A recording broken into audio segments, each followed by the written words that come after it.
Today I'm going to be talking about all the books that I read during winter. Honestly, winter was such a good reading season. I discovered so many new favorites. I'm going to be talking about a lot of books, so like always I'm going to leave timestamps in the description box in case you're not interested in some books or some genres. Feel free to skip some parts of this video if you're not interested in that, but if you are, just sit down, relax, because I have a lot of good books to talk about. Like always, you're going to hear my dog snoring in the background. She's sleeping and I don't want to wake her up. The first books I'm going to be talking about are books that have been sent to me by the author and the publisher, so thank you so much. And those books are the first 3 books in the Marathonian series by Javi Padilla. Javi Padilla is a Spanish author, so I'm very excited to be talking about these books. So I have read the first and the second book, and then with the third book I'm on page 77, but I am going to finish it very soon, so I'm just going to include it here. Honestly, these 3 books were sent to me at the perfect time. My anxiety lately has been at an all-time high, and I haven't really been reading or doing a lot of things besides going to work. I've been reading these books every single day before going to bed, and they have calmed me down and they have made me go to sleep smiling and just being more relaxed. Inside the book there's some beautiful illustrations. So in this book we follow Mara, and she is a hacker. Well, at the beginning of the book she's not a hacker, she becomes a hacker afterwards. I honestly love the inspiration behind this book. Javi, the author of this book, has been working building internet companies for over 20 years, and through his entire experience in the technology industry he has really seen that there's not a lot of women working there, and the author thought that most likely the reason behind it is because young girls don't have a role model in the technology industry. Like I said, in real life we don't really see women in those positions, and then with fiction we don't really see a lot of women in those positions either. So the author decided to create this book so young girls could have a role model in this industry, and I think that's the idea of how Mara Turing came to life. I think it's a beautiful idea that the author decided to create these books to give girls a role model in the technology industry, so they can be inspired to study coding, robotics, they can become hackers if they want to. If you want to read something that is fast-paced, has very lovable characters, and you connect with them, I would recommend reading these books. And also I forgot to mention that these books are in Spanish, but they have been translated to English, or they're currently being translated to English, so you can very easily buy them in English, don't worry. Thanks again for the author and the publisher for sending me this book. I had a lot of fun reading them. Moving on to biographies, I read quite a lot of them and I loved pretty much every single one of them. The first one I'm going to be talking about is Romantic Outlaws, The Extraordinary Lives of Mary Wollstonecraft and Mary Shelley by Charlotte Gordon. This book has become one of my new all-time favorite books. Every single page, every single chapter has something amazing to tell you. This is a non-fiction biography about Mary Wollstonecraft and Mary Shelley. Mary Wollstonecraft is the mother of Mary Shelley. Mary Shelley is the author of Frankenstein. I personally didn't know Mary Wollstonecraft at all before reading this book, and after reading this book I found out that she was a feminist, always fighting for women's rights, always fighting for women to become more independent from their husbands, and she's from the late 18th century. She was very ahead of her time. I knew who Mary Shelley was, but I didn't know her story at all. She was only 16 years old when she fell in love with Percy Shelley, and also I don't really like Percy Shelley after reading this book. Well, honestly, I didn't like any men written in this book. This is not me saying that I hate men. I don't want people to think that I hate men. It's just that men have had too much freedom for such a long time, especially during this time and before this. Obviously, the way men treated women during this time is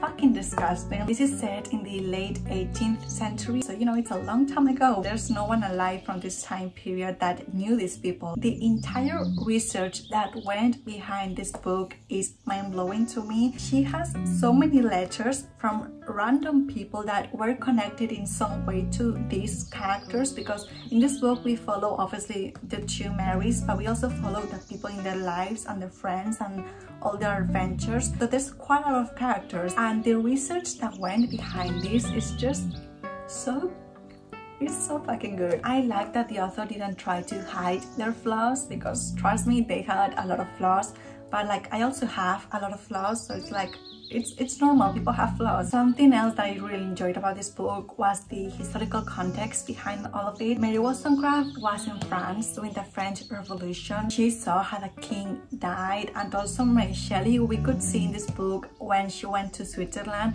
and she wrote Frankenstein, like the entire backstory of that, and also the author narrated very well how they traveled back then. This book has so many amazing things. If you like biographies, if you like history, if you like the Victorian Romanticism era, read this book, please. You won't be disappointed. The next book I'm going to be talking about is Empire of Pain, The Secret History of the Sackler Dynasty by Radden Keefe. That's a long title. Going into this book, I had no idea who these people were. I had no idea what this book was about. In this book, we follow different generations on the Sackler family. They were not lovable people. I ended up hating pretty much every single one of them. This book is a perfect example of how privileged white men that have a lot of power can get away with things. Again, I'm not hating men, I'm just stating facts. If you do not know the story of this family or what happened, do not search it. I would recommend going to this book without knowing anything, because while you read it, you will be surprised that every single page with the things that are happening. I know the author also wrote another book, and I want to pick up his other book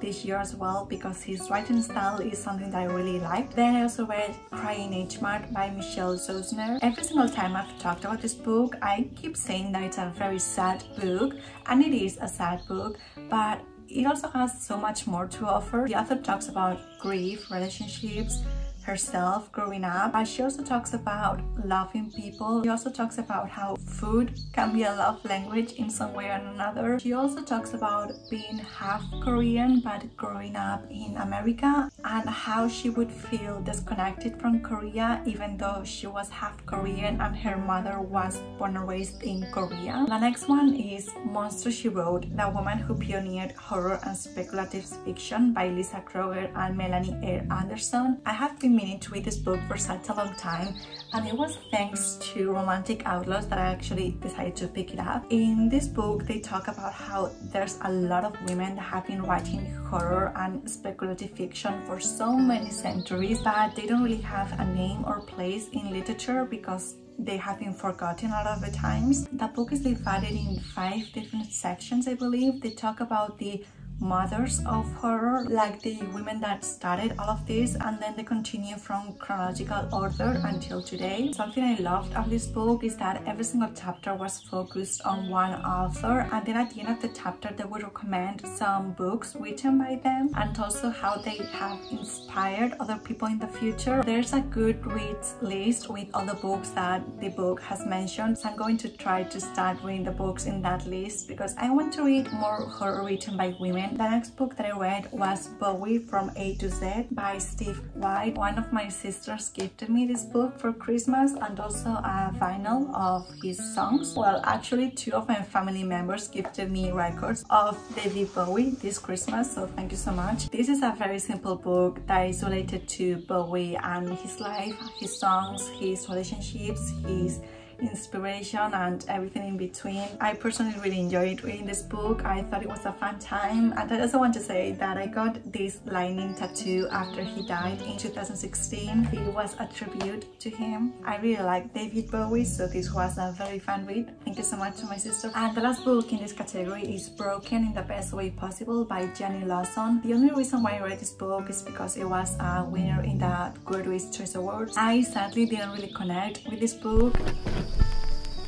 For historical fiction, I have 2 books that I want to talk about. The first one is The Time in Between by María, dueñas, El Tiempo Entre Costuras. I saw the TV series when it came out back in 2013, I believe. This book came out in 2009, but then in 2021 the author decided to create a sequel for this book that is Sira by María Dueñas. I have read the 2 books during winter. This book is a new favorite. I completely fell in love with the characters, with the book, with the historical context, everything that this book had to offer, and I was so excited, so happy and so intrigued to read the sequel. I started reading the sequel on my Kindle so I could read it right away. I was heartbroken, I was disappointed, I was bitter after finishing that book. We did not need a sequel. There's so many things that happened in the second book that I'm still mad about. I'm just going to tell you that if you loved this book, do not read the sequel. I wish I could erase everything that happened in the second book from my mind. Anyways, I'm just pretending that the sequel doesn't exist. I'm just focusing on this amazing book. If you like historical fiction, I would 100% recommend reading this book. This book is set in Spain, in Morocco,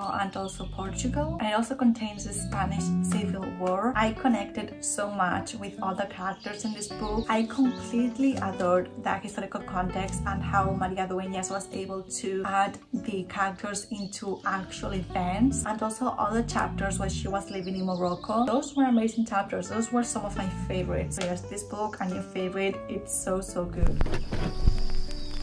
I read the Anthropocene reviewed by John Green. Before reading this book, I hadn't read anything by John Green since 2010, I think. So when I was younger, I read The Fault in Our Stars, Looking for Alaska, Paper Towns. I used to love his books, but then as I grew older, I just lost interest, I guess. And I read this book because it won the non-fiction category, I believe, of the Goodreads Choice Awards. I'm going to keep mentioning that video a lot, I'm sorry, but 15 of these books are from that video. John Green is an amazing author, he's an amazing writer. Now I want to read his adult books. This book is short stories, essays, and he talks about the most random topics, but even if they're random topics that I have no interest in or have no connection to, I was having a lot of fun reading them.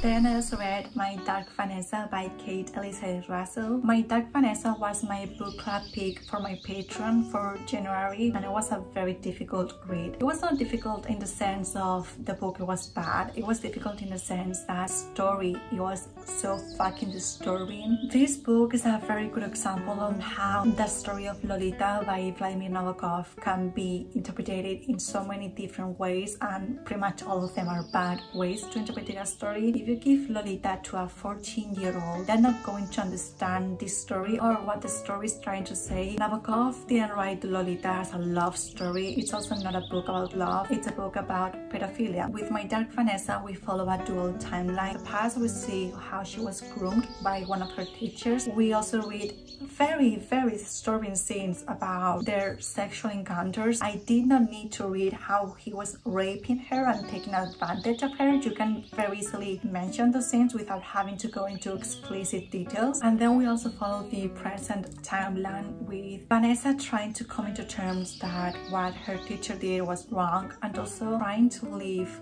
with what happened.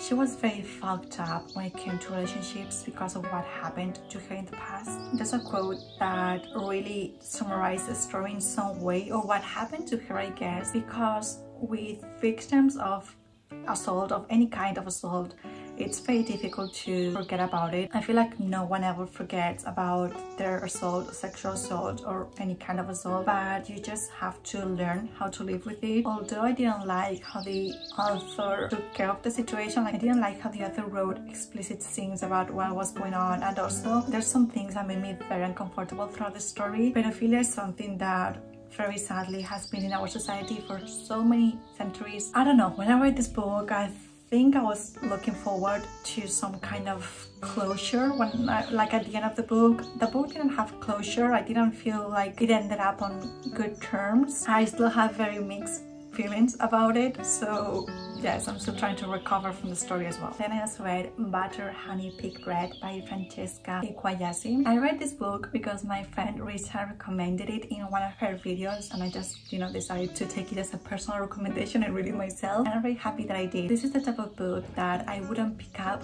by myself. Like, I don't tend to gravitate towards those stories. So I'm glad that I got out of my comfort zone, of my bubble. In this book, we follow 3 women, a mom and her 2 twin daughters. They are from Nigeria, and we follow how their lives intertwined throughout their lives. Obviously they are families, so they're going to intertwine some way, but one of them moves to Canada, the other one stays in Nigeria, and then we see how even if they're living in different continents, they still gravitate towards one another. And also one of the sisters is queer, so we see how she comes into terms with her being queer. This story has a lot to offer, and I didn't do a great job selling this book. Trust me, if you want to read something that's going to make you think, and it's also going to make you open your mind and broaden your existence, with this book.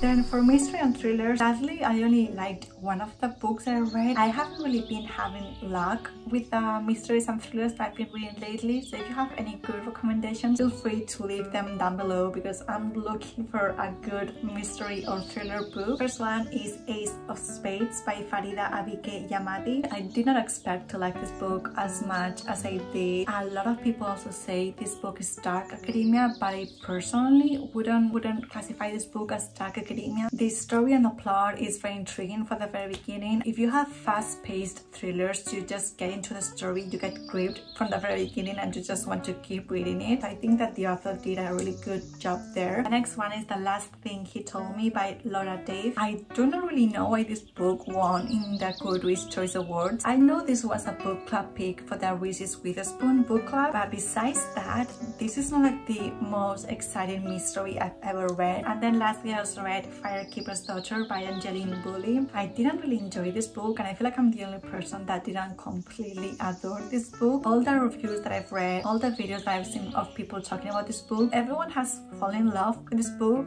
except me for some reason. I don't know. For starters, I do not think this is a mystery book. Also, the romance was completely unnecessary. We did not need the romance at all in the story. Something that I did like was reading about the main character and the relationship she had with the people around her, and also her culture and her beliefs. Besides that, I don't know, this book is pretty forgettable in my opinion, for me at least.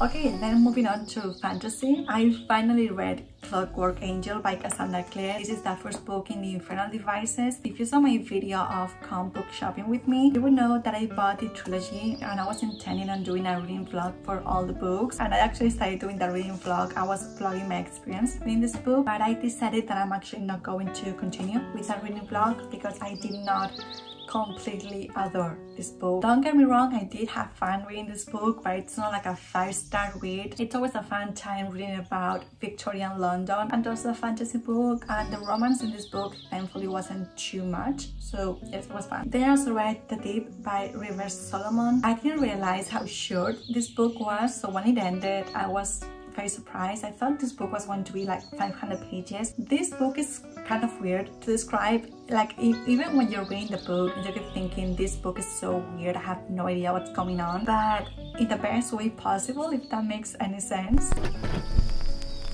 So for sci-fi, I finally read an adult sci-fi that is like hardcore sci-fi, and it's Project Hail Mary by Andy Weir. I've always loved sci-fi movies and sci-fi TV series, so I guess it makes sense that I also like sci-fi books. I also have bought The Martian by Andy Weir, so I cannot wait to also read that book. This book has a lot of information about science and technology and about space, physics, astronomy, so if you're not really into that, I would not recommend reading this one. Then I also read Daughter of the Deep by Rick Riordan. This was my first book by him. I've never read Percy Jackson or any of those books. I wish I had read them growing up because I would have completely adored them. Then I also read Destroy Me by Tahara Mafi. This is a novella between the first and the second book, and this novella is the book that made me realize that I'm not going to continue with this series. This is a series that I would have loved if I read them back when I was a teenager during my dystopian days, but now as an adult they are not really for me anymore. Then I also read Final Girl Support Group by Grady Hendrix. This was my first book by Grady Hendrix, and I know this author tends to have a lot of criticism by the fact that he always writes women in his book. I do not have a problem with men writing women if they are doing them correctly, obviously. This is a good old slasher book. I feel like this is my first slasher book ever. No, the book is not perfect. Yes, I do think that if this book was shorter, it would have been so much better, but at the end of the day, I had fun reading it. Then for classics, I actually only read 2 classics. The first one is Peter Pan. The only reason why I read this book is because my sister had this copy on her flat, and when I saw it, I wanted to read it. But honestly, with this children's classic, I prefer the Disney version of it. I feel like this happens a lot, but I grew up watching Peter Pan and also the sequel. So now reading this story, I'm like, I don't know, I prefer the Disney version. The illustrations and the experience in this book, they were very fun. And then the other classic that I read was The Tempest by William Shakespeare. Last year I read Seventh Place by William Shakespeare. That was an amazing experience. On Kindle you can find a lot of classics for free, especially Shakespearean plays. And something that I love about Kindle is that if you don't understand one word, you can just click the word and they will give you context about that word and also what it means. And you can also translate it into other languages. So that was amazing, because otherwise I wouldn't be able to read Shakespearean plays, because you know the English is pretty old. From all his plays, this one was one of my favorites. From all his plays, I do think this one was one of my favorites. I had a lot of fun reading it. For poetry, I read The Hill We Climb by Amanda Gorman. She wrote this poem for the inauguration ceremony for Joe Biden. You don't have to be American to be moved by this poem. I actually read the poem and then I saw the video where she read the poem out loud, and the way she talked and the way she presented herself doing that poem was very inspiring, to be honest. Then for graphic novels, I read Lord Olympus Volume 1 by Rachel Smith. I don't tend to read graphic novels, and I did not like the modern retelling of Greek mythology. I have said this before, but I truly think that with mythology retellings, I tend to like the more classic type of retellings. Like, I don't like mythology in urban fantasies, like in the contemporary world. So I think that's why it didn't really work for me. Then for romance, I read The Spanish Love Deception by Elena Armas and People We Meet on Vacation by Emily Henry. Both these books I read for the Goodreads Choice Awards video. I didn't really care about the romance or the books itself. Elena Armas is a Spanish author, so I love that she has become so mainstream on Book Talk and on BookTube.